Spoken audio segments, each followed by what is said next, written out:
Bing bongy bong, bing bongy bong.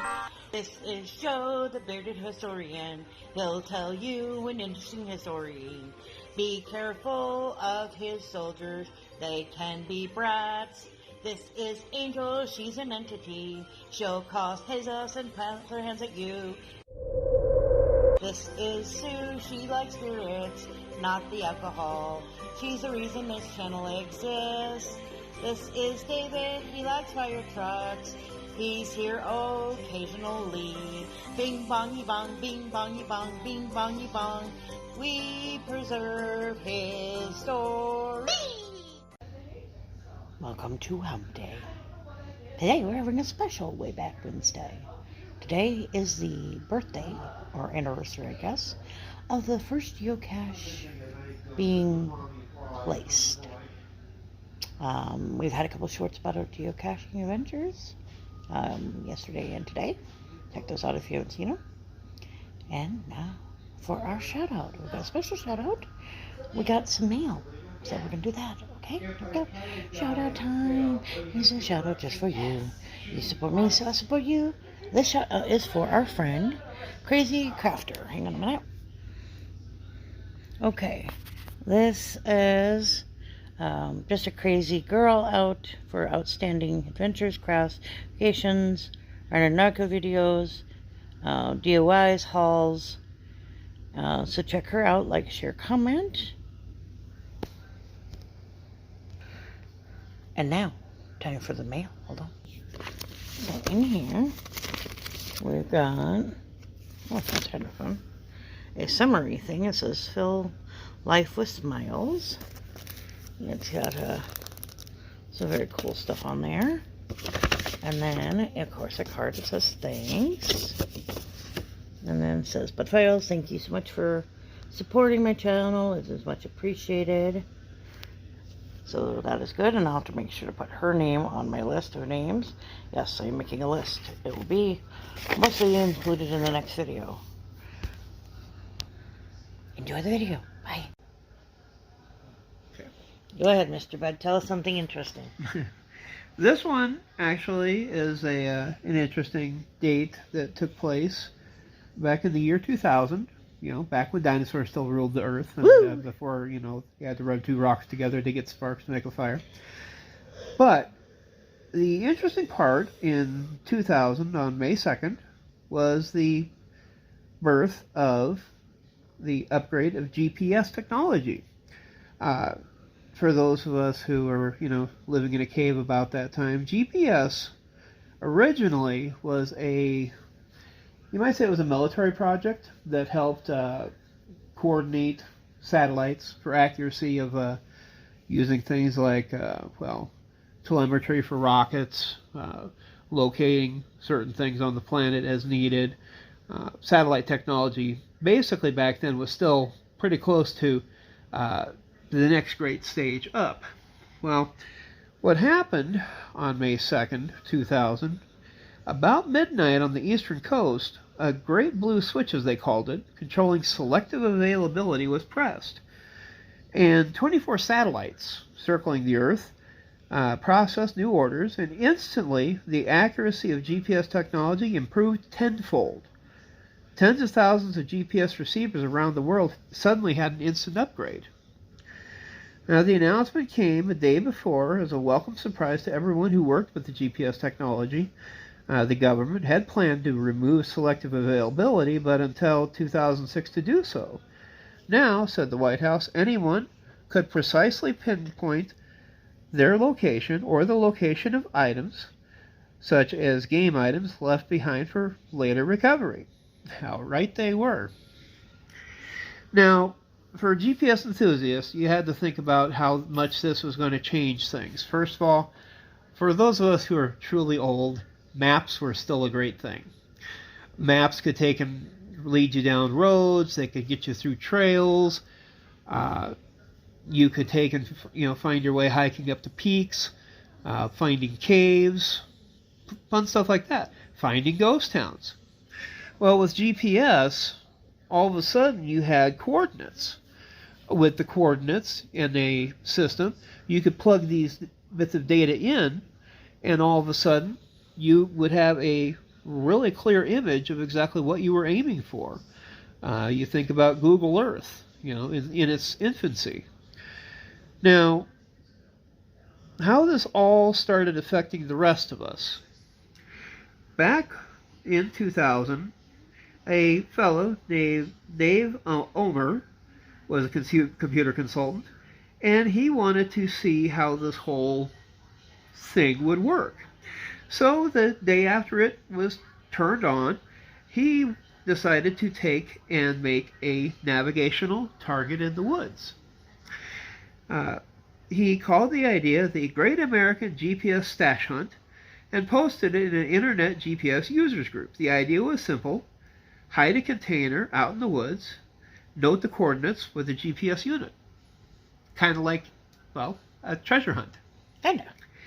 Well, the finder would then have to locate the container with only the use of his or her GPS receiver. The rules for the finder were simple: take some stuff, leave some stuff.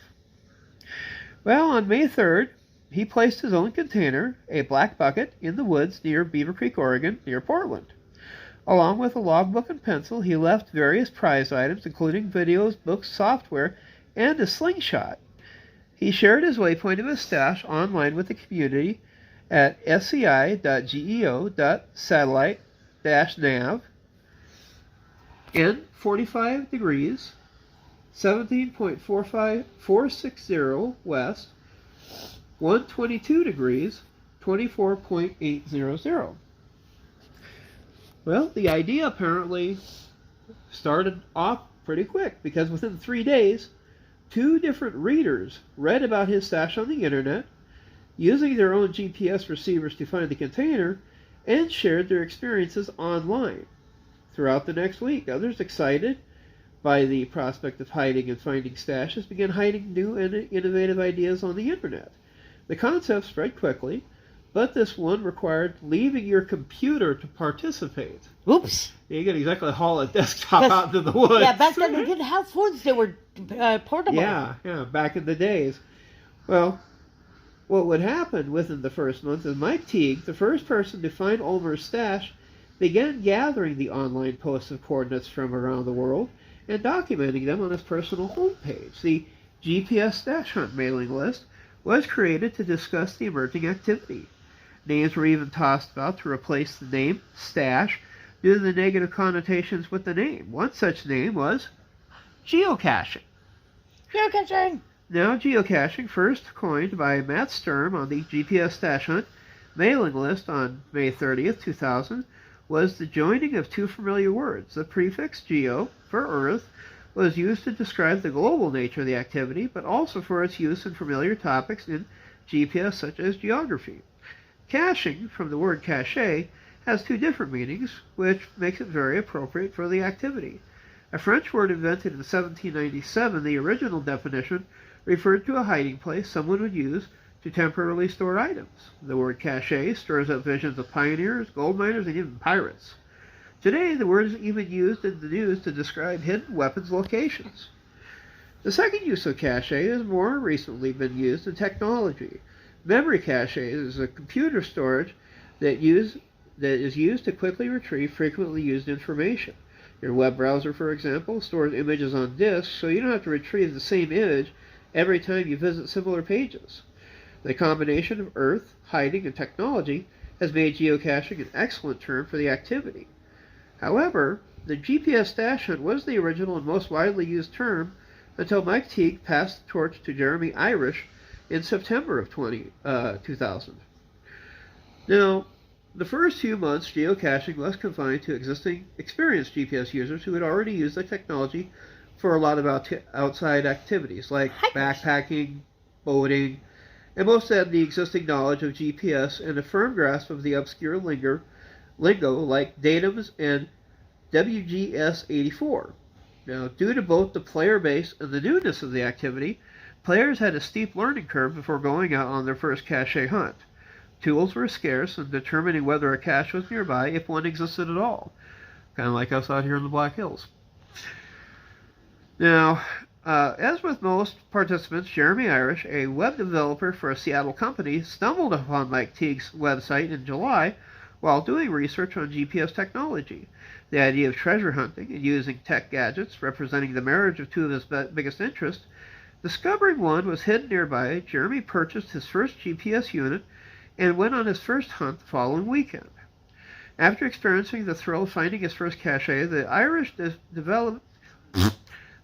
decided to start a hobby site for the activity. Adopting the term geocaching, he created geocaching.com and applied for his professional web skills to create tools to improve the cache hunting experience. Cache listings were still added by hand, but a database helped to standardize these listings. Additional features like searching for caches around zip codes made it easier for new players to find listings for nearby caches. With Mike Teague's valuable input, the new site was completed and announced to the stash hunting community on September the 2nd, 2000. At the time the site was launched, there were 75 known caches in the world. Wow, that's pretty impressive. Now, we won't talk about some of the numbers we discovered earlier today. No. No, we will not. That's kind of scary because we went to an event tonight in Rapid and met some rather interesting fellows. And one of the guys that was at this group, well, let's just say I wouldn't be surprised if there was a geocache on the moon. He's probably booked a flight to it because this guy's been everywhere. But anyway, what we got going on now is that rewind or keep going. Okay. Slashdot, a popular online magazine for techies, reported this new activity in their September 25, 2000 article, introducing a larger group of technology professionals to the activity. The New York Times, in turn, picked up the story, featured it in its circuits section in October, starting a domino effect of articles written in magazines, newspapers, and other media outlets around the world. CNN even did a segment in December of 2000 to profile the new hobby. However, because there were so few caches in the world, many would-be participants discovered they didn't have a cache listed nearby.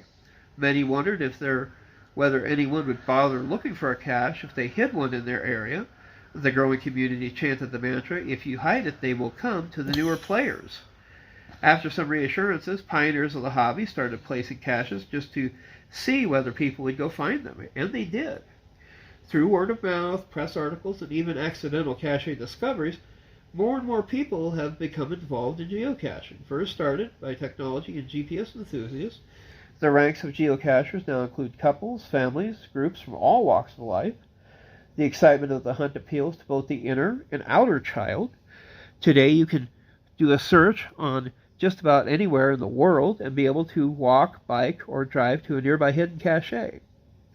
Now, with this increased traffic from Slashdot, Irish realized that the ongoing management of the website would quickly grow out of the lone computer on the home DSL line. So, late 2000, he partnered with Elias Alvarado and Brian Roth, two co-workers at Sunrise Identity, to start a new company called Groundspeak Inc., originally Grounded Inc., with the proceeds from sales of 144 geocaching t-shirts.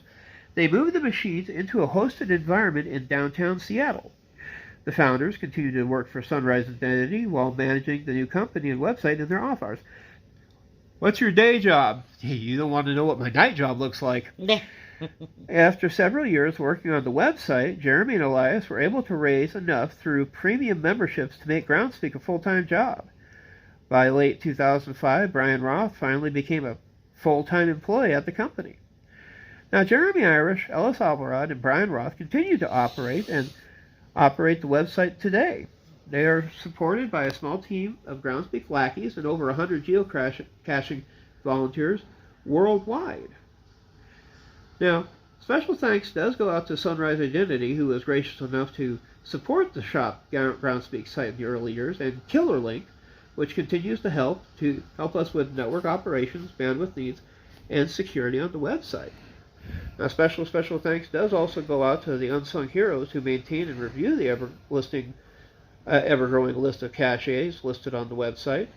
Also, additional thanks goes to Mount 10 Bike, John Stanley, for donating various Microsoft software licenses to help run this website. A couple interesting trivia pieces also. There is no actual blue switch. What? No. I want the blue switch. I want the blue switch. Can you imagine how much money they'd sell patenting the blue switches? But, yeah, when we were looking up geocaches, one of the guys, was it 12,000? 12,000. That he has actually gone out, visited. And the thing is that there's also a whole variety of different types of geocaching. There's like, 5 different sizes. Yeah. You got micro, you got small, medium, large. He was even showing us the picture. You look at a thumbnail, that's a micro. They are so tiny.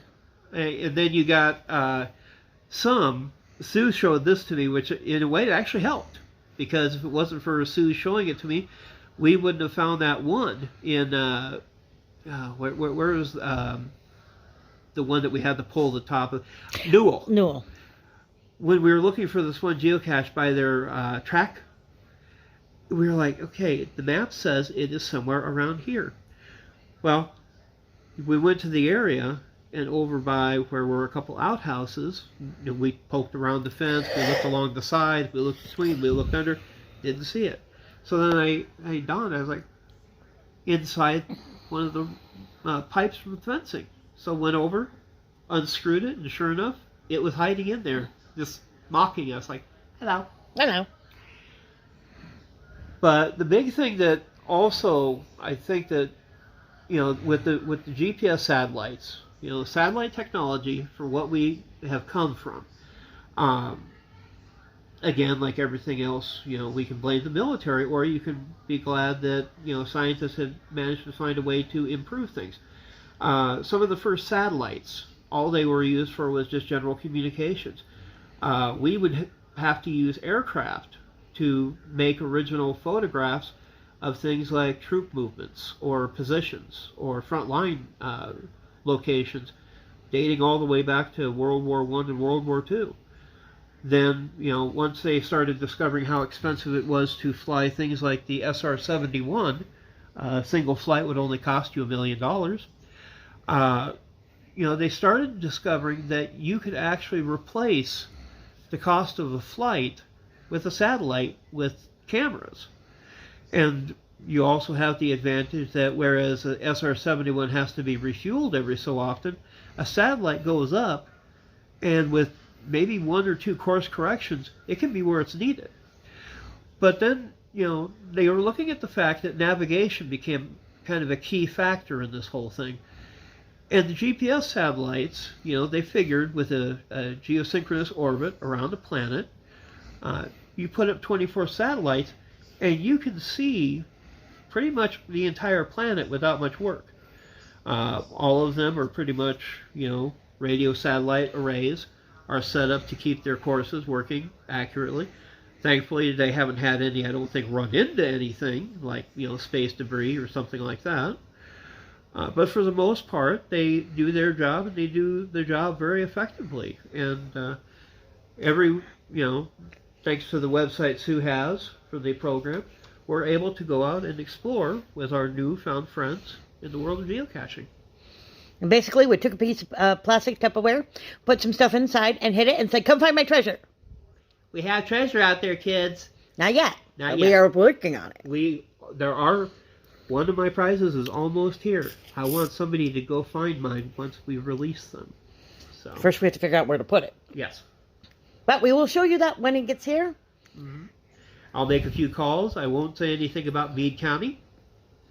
Hint, hint, hint, hint, hint, hint, hint, hint. But folks, we hope you enjoy geocaching. You'll see some more highlights as the things come along. This has been Joe for the Bud Files, and that's Sue manning the camera. We'll see you guys tomorrow.